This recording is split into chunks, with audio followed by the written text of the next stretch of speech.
Olá, amigos da Sistec, a todos um forte abraço. Eu sou Kleber Duval, chegando para levar até vocês informação com credibilidade em mais um TJS. Vamos então conferir os destaques desta edição. Governo está retirando 1.200.000 pessoas do Bolsa Família. Carreta tomba e atinge caminhão na BR-116 em Tarumiri. Uma pessoa morreu. Bandidos capotam veículo após assalto e são presos na Zona da Mata.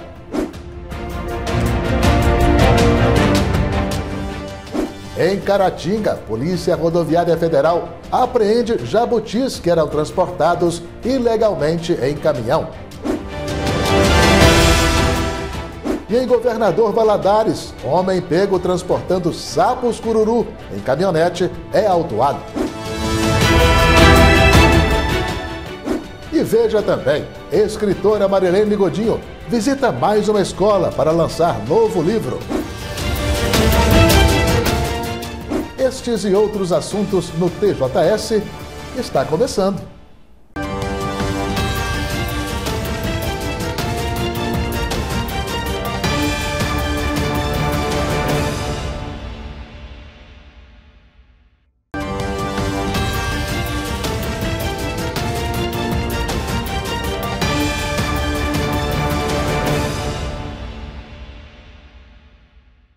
Olá, amigos, bem-vindos de volta ao TJS.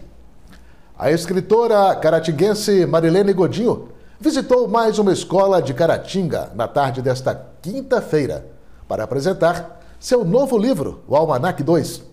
Esta é mais uma obra de Marilene para o público infanto-juvenil. Os alunos da Liber receberam no auditório da escola, com muita alegria e entusiasmo, a escritora caratinguense Marilene Godinho.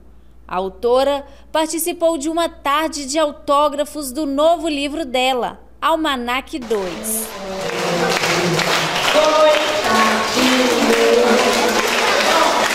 Tá parecendo ser bem legal, porque esse livro deve ser bem legal, porque eu amo os livros dela. Para Renata Ribeiro, coordenadora pedagógica da Liber, receber uma escritora caratinguense como Marilene Godinho é uma honra para a instituição. A Escola Liber, ela sente-se honrada, né? É um prazer receber a escritora Marilene Godinho, né? É filha da nossa terra, e isso é um motivo de grande orgulho para a Escola Liber e principalmente já aí trabalhando com essas crianças, fomentando a leitura, né, nas crianças em comemoração ao dia 18 de abril, que é o dia do livro, né, e despertando nas crianças o prazer pela leitura. Então, para nós é um grande prazer receber a Marilene Godinho na nossa escola. Marilene Godinho está fazendo um tour pelas escolas de Caratinga para o lançamento do livro. A Liber foi a terceira escola visitada pela autora e o Almanac 2 está sendo um grande sucesso entre a criançada. Esta vez estou sendo muito bem recebida, com muito carinho. Já fui em 3 escolas e amanhã vou para São Domingos das Dores. E lá é de manhã e à tarde também. E lá estou acostumada a ir e sou muito carinhosamente recebida, um povo maravilhoso, e eu sou cidadã honorária de lá. Então eu vou com muito carinho. Estou muito feliz que as crianças estão gostando muito dos livros. Aquelas que já compraram estão me ligando, você precisa ver que gracinha, sabe? Contando de que mais gostou. Então eu estou muito feliz. Agradeço aí a escola que está me recebendo, né? A Liber, né? Agradeço as professoras, a direção da escola, e eles recebem com tanto carinho, menina. Lá no Inhapim teve uma classe toda adquiriu o livro, e você precisa ver, ainda me ligaram de lá, eu tive de mandar mais livros, então as crianças estão encantadas, porque o Almanac, ele tem de tudo. Tem os textos, tem histórias, tem palavra cruzada, tem brincadeira, tem de tudo. Então a criança até que não sabe ler, pode ler, alguém lê para ele e depois ele faz as brincadeiras do livro. Então eu estou muito feliz de estar no lugar essencialmente do livro, que é a escola. E 2 jabutis piranga foram encontrados dentro de um caminhão abordado por agentes da Polícia Rodoviária Federal de Caratinga no posto de fiscalização local. por volta das 11 da noite desta quarta-feira. De acordo com o registro da PRF, os animais foram encontrados dentro de uma caixa de papelão que estava suja e semi-aberta sobre a cama da cabine do veículo. Havia frutas e verduras para os jabutis que não apresentavam sinais de maus tratos. Ainda de acordo com o boletim de ocorrência, o condutor do caminhão, de 34 anos, relatou aos agentes que teria comprado os jabutis em Itatim, no estado da Bahia, para entregá-los a uma amiga em Leopoldina, Minas Gerais, para que ela fizesse uma simpatia de cura de bronquite de uma criança. Os jabutis piranga são animais silvestres, pertencem à fauna brasileira e requerem autorização especial do IBAMA para serem criados em cativeiro. Segundo a PRF, o homem assinou um termo circunstanciado de ocorrência para comparecer ao Juizado Especial Criminal da comarca de Caratinga para responder pelo transporte ilegal, sendo liberado depois para seguir viagem. Em Matias Barbosa, zona da Mata Mineira, 4 indivíduos entre 19 e 37 anos se deram mal após um assalto. Eles capotaram o carro no qual fugiam e acabaram presos. O assalto foi a um laticínio de Matias Barbosa. Na fuga, os bandidos ainda levaram consigo um refém, a quem ameaçavam para que transferisse dinheiro para eles via Pix. Mas, na estrada para Caeté, os indivíduos capotaram o veículo em que estavam. Eles saíram do carro e embrenharam-se em uma mata. Com a ajuda de um helicóptero, a polícia militar conseguiu capturá-los. Com os assaltantes, foram apreendidos um telefone celular, uma arma de fogo, cartões bancários, relógios e pouco mais de R$ 305 em dinheiro. 1.200.000 pessoas estão sendo retiradas do programa Bolsa Família do governo federal. Segundo o informado, elas não teriam comprovado a real necessidade de receberem o benefício. Estes que tiveram os repasses suspensos declararam morar sozinhas e passaram a receber o Bolsa Família no período eleitoral do ano passado.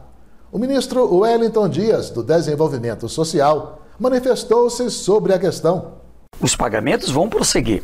A gente não quer prejudicar a ninguém. As alterações, elas vão se dar de forma muito organizada. Foi dado para gente que ganha muito acima daquilo que é o critério e desorganizou a essência do Bolsa Família, que é esse critério da ter contrapartidas com a família.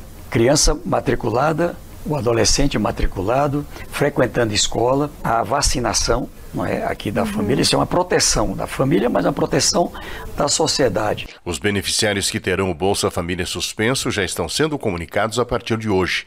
Quem não atualizar as informações ou comprovar que mora sozinho pode ter o benefício suspenso de forma definitiva. Se comprovar que compõe uma família de uma pessoa só e tem direito ao benefício, essas parcelas bloqueadas vão ser depositadas de forma retroativa. A mensagem que começou a ser enviada parte do seguinte princípio: você precisa esclarecer informações do seu cadastro. As pessoas que tiveram o Bolsa Família suspenso têm prazo a partir desta quinta-feira de 60 dias para atualizar suas informações no sistema e se mostrarem aptas a receber o benefício. Caso não o façam, terão o pagamento suspenso de forma definitiva. Pela segunda vez em menos de 24 horas, o Ministério da Fazenda desmentiu notícias sobre o suposto fim de isenção de imposto para compras do exterior pela internet, até o valor de $50. Em nota emitida no fim da tarde desta quarta-feira, em Brasília, a pasta informou que a medida não está em estudo e que pretende apenas aumentar a fiscalização sobre lojas online, que fracionam as compras e atuam de forma irregular. O Ministério informou que a isenção para o envio de encomendas de até $50 entre pessoas físicas, sem fins comerciais, continuará valendo.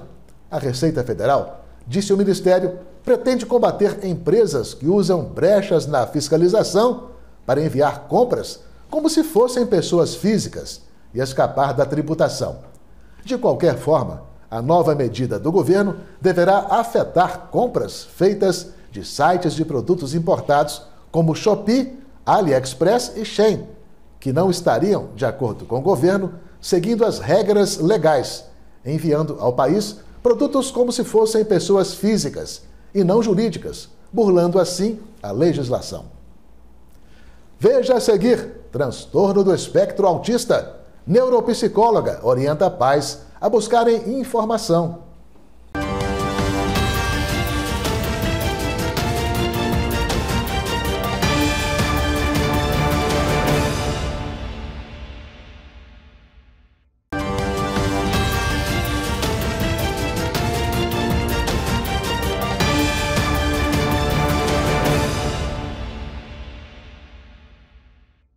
Muito bem, estamos então voltando aí com o TJS.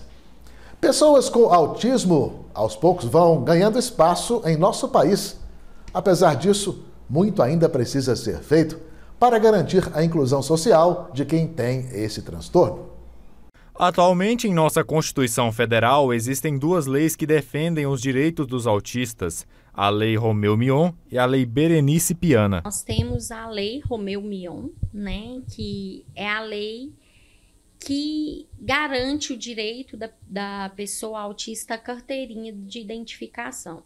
Porque com essa carteirinha, você vai ter acesso a unidades públicas e você vai ter ali, por exemplo, na fila de um banco, você vai ter direito a essa acessibilidade. Você não vai precisar ficar aquele tempo mais demorado na fila. Num hospital, por exemplo, você vai ter direito ao atendimento prioritário. E nós temos a Lei Berenice Piana. Essa lei, ela é a lei mais importante que nós temos no Brasil acerca da inclusão das pessoas autistas. A Lei 12.764, que traz o autista para a pessoa com deficiência. E trazendo ele para esse público, garante para ele muitos direitos. Por exemplo, um preço diferenciado na compra de um carro zero, ao benefício. Aos pais, por exemplo, tem direito à carga de trabalho a carga horária de trabalho com horário reduzido, vários direitos, direito à inclusão escolar também, direito a benefícios e assistências do governo. Então, essa lei, ela resguarda todos os direitos da pessoa autista, porque integra ela como pessoa com deficiência. Kleber tem um filho com o espectro autista e diz que falta investimentos por parte do poder público com relação a essa causa. Tem feito alguma coisa, né? Mas vejo que ainda precisa mais investimentos em políticas públicas para a questão da criança autista, né? Então, precisa de mais investimento, mais informação, né? Mais preparo dos profissionais, né? Da educação, tudo, para lidar com a questão das crianças com transtorno do espectro autista. A Janaína também tem um filho com autismo. Ela orienta os pais para buscarem ajuda, o que na maioria das vezes só buscam para os filhos. O conselho que eu dou: não cuida só do seu filho, porque vai chegar um momento que você não vai ter forças mais para cuidar.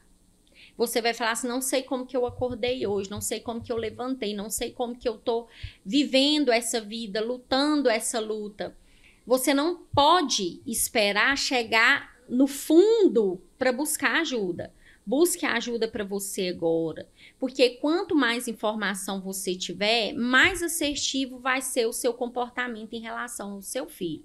Outra orientação é para que os pais busquem informações para saber lidar melhor com a situação, para que a criança no futuro também saiba como reagir. Onde estão os autistas idosos?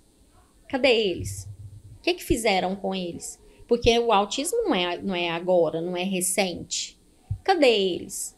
Eu deixo essa pergunta no ar: cadê eles? Onde eles estão? O que aconteceu com esse público?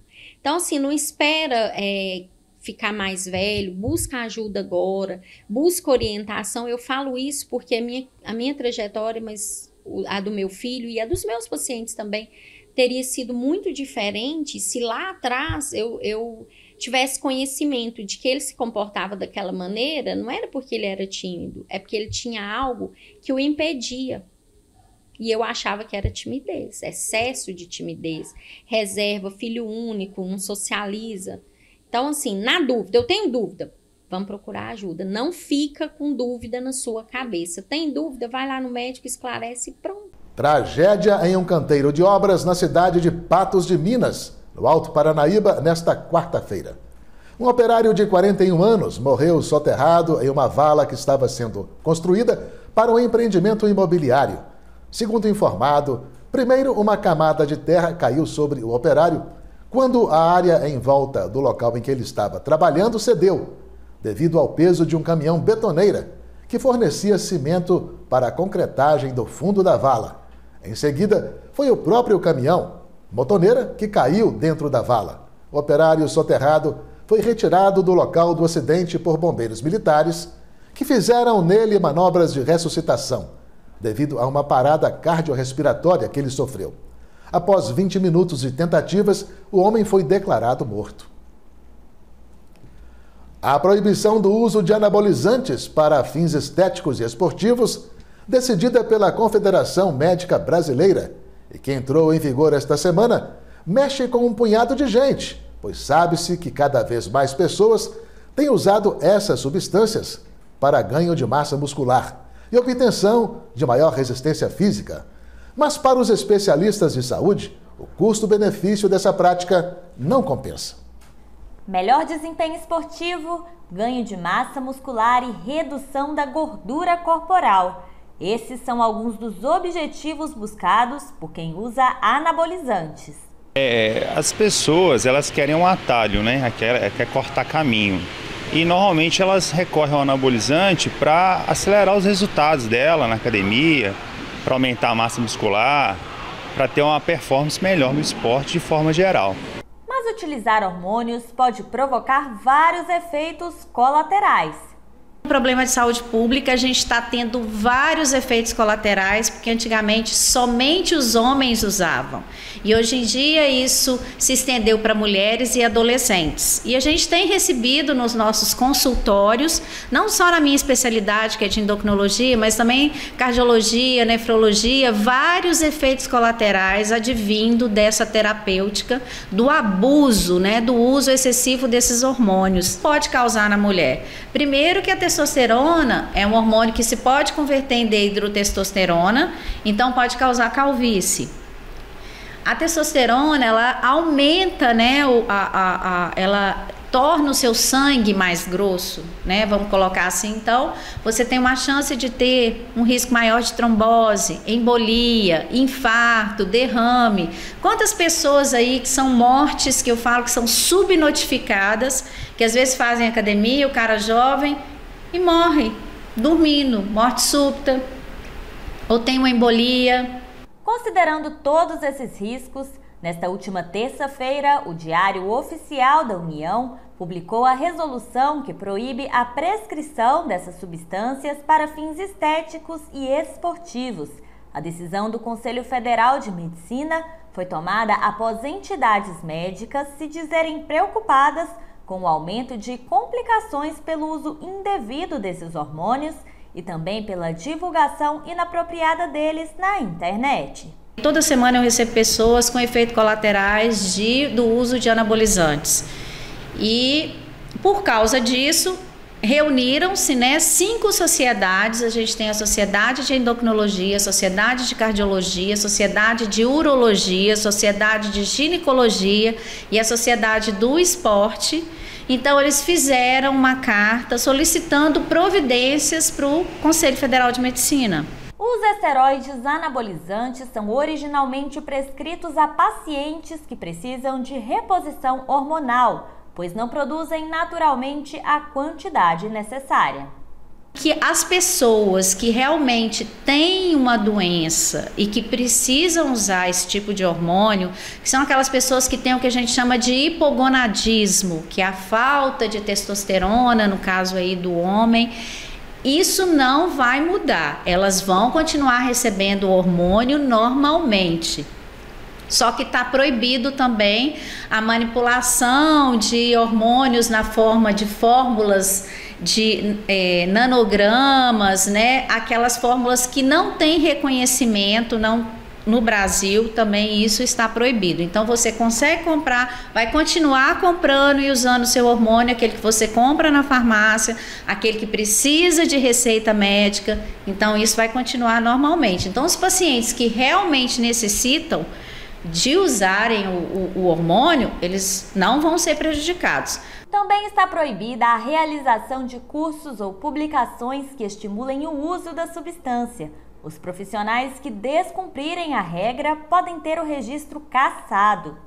O médico ele pode ser denunciado, né, para o Conselho de Ética do Conselho Federal de Medicina, e até também a parte civil pode ser denunciado civilmente e ter as suas penalidades. E para quem quer ganhar massa muscular e melhorar o desempenho esportivo, veja algumas dicas para obter bons resultados sem o uso de anabolizantes.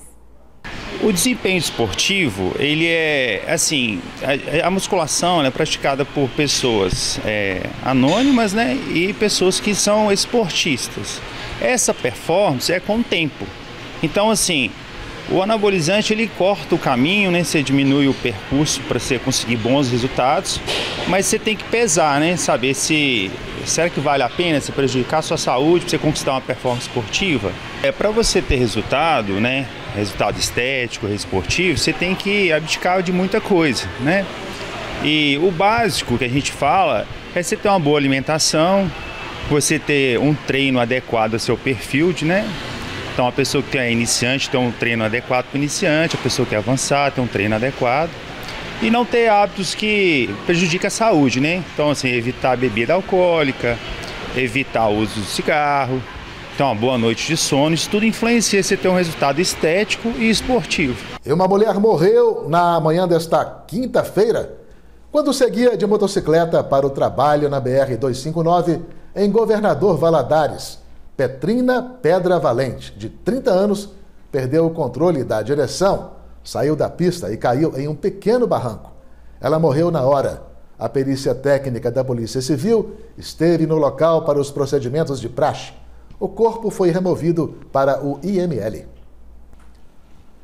A Polícia Civil de Minas Gerais, por meio de uma nota à imprensa, informou que 2 adolescentes, um de 13 anos de Caratinga e outro de 14 de Bom Jesus do Galho, foram conduzidos à delegacia para depoimentos por ato infracional análogo ao crime de ameaça.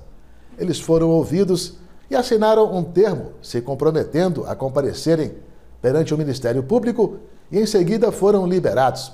De acordo com a Polícia Civil, as ameaças feitas pelos adolescentes contra escolas cujos nomes não foram informados aconteceram por meio de telefones celulares. Os aparelhos foram apreendidos e vão passar por uma perícia técnica.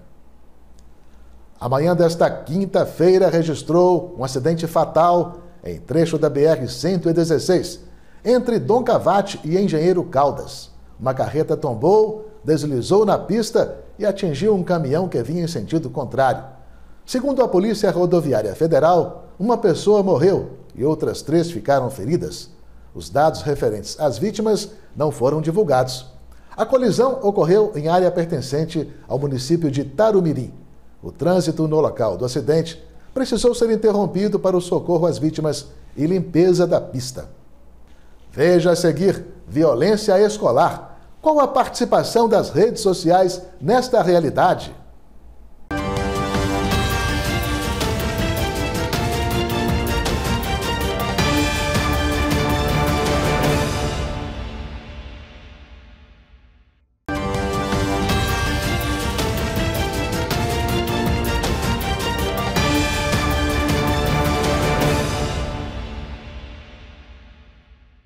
As inúmeras ameaças de ataques a escolas, anunciadas muitas vezes por meio da internet, levantou um questionamento. Seriam as redes sociais o estímulo ou o retrato dessa violência? Um conteúdo divulgado nas redes sociais traz uma lista com 6 possíveis estados e 35 cidades mineiras que poderiam ser alvo de atentados em escolas, acompanhada de uma mensagem assustadora. A publicação estava repleta de códigos para burlar a regulação da rede social e assim não ser deletada. Essa é mais uma amostra da onda de ameaças de atentados em escolas que vem tomando conta das redes. O Ministério Público Federal já requisitou que o Twitter informe quais medidas tomou para moderar os conteúdos que incitem ataques a escolas na rede social.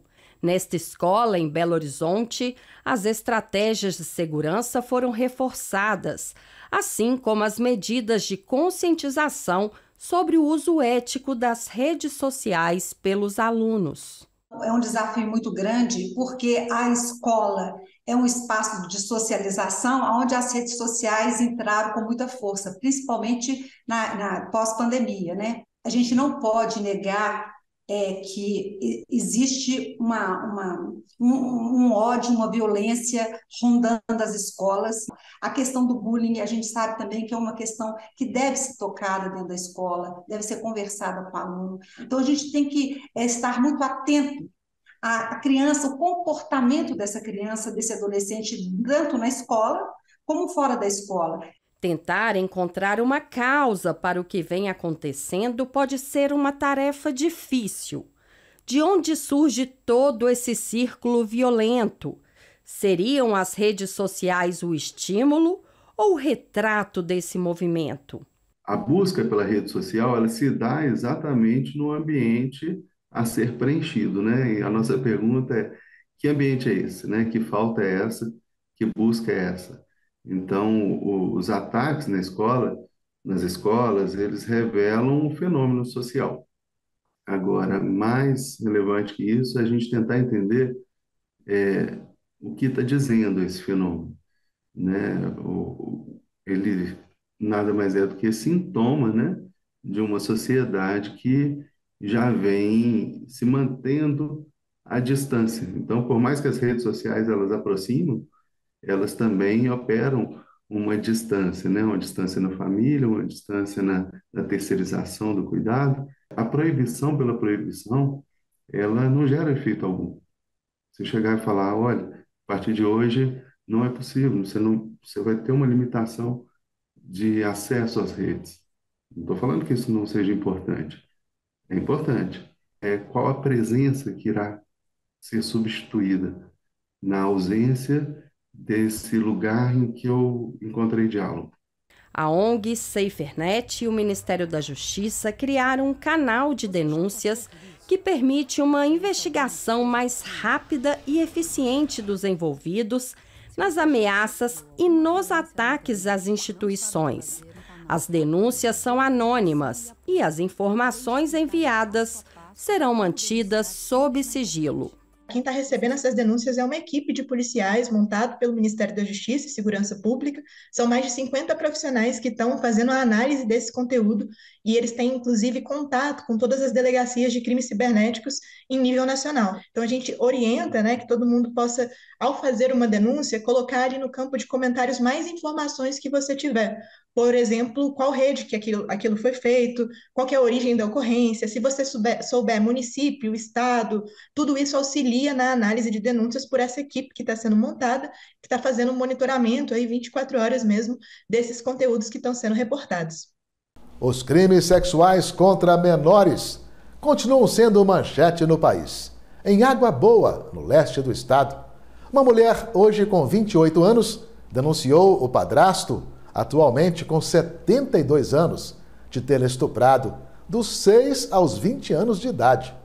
Segundo informado, dos estupros teriam nascido 2 crianças, que o homem não registrou.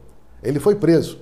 De acordo com a vítima, além dos estupros, o padrasto cometia tortura física e psicológica contra ela.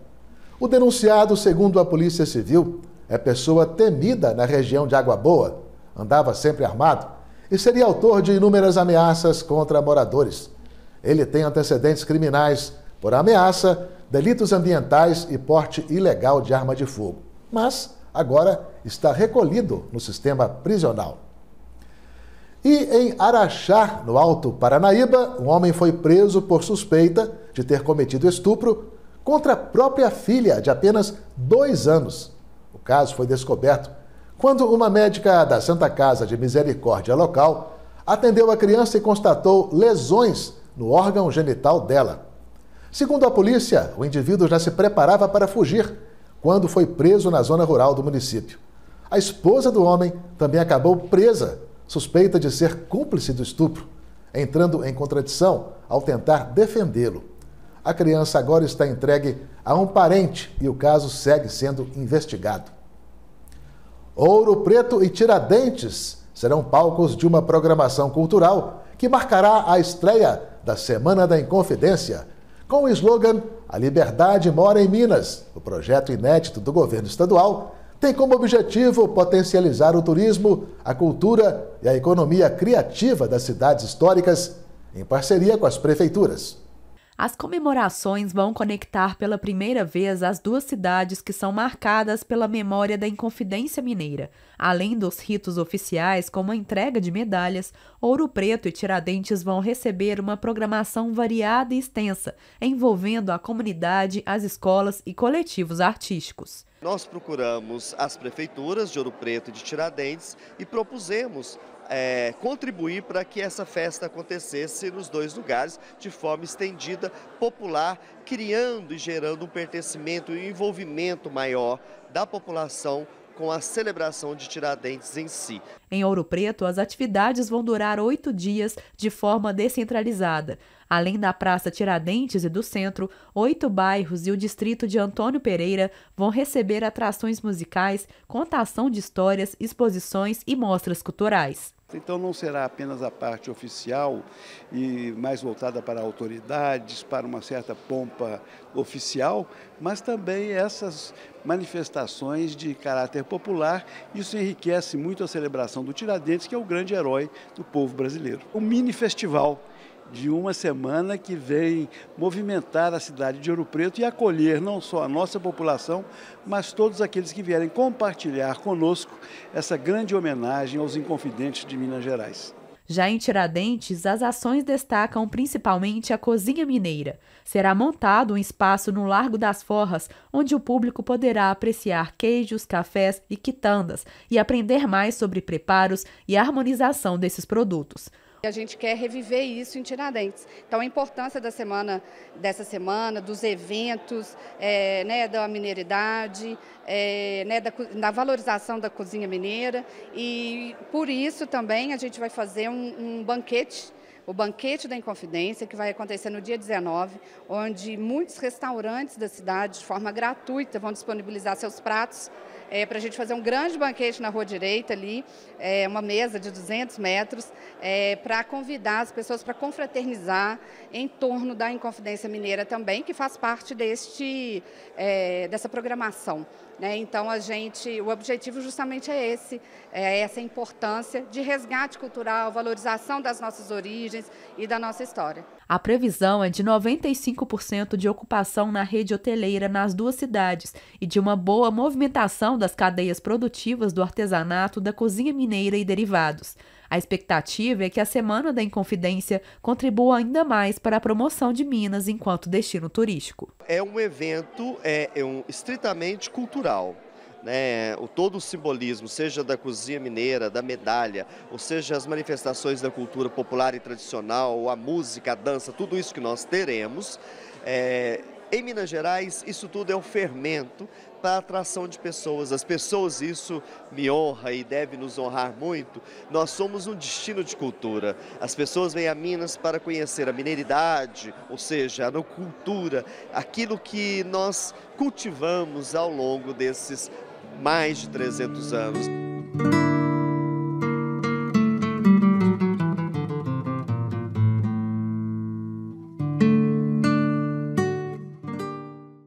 A Câmara Municipal de Caratinga aprovou em reunião extraordinária nesta quarta-feira a privatização do aterro sanitário e do terminal rodoviário de Caratinga.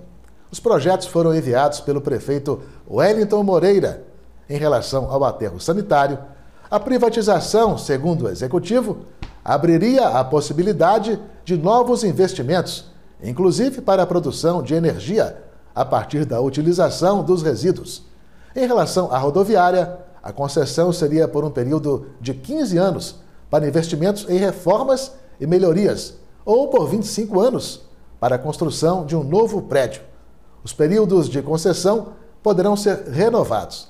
Com os projetos aprovados pela Câmara, espera-se agora a sanção do prefeito e o encaminhamento dos procedimentos visando ao processo de licitação. Obrigado por sua companhia. Estamos encerrando este TJS. Nos veremos de novo no próximo TJS. A todos um abraço e até mais.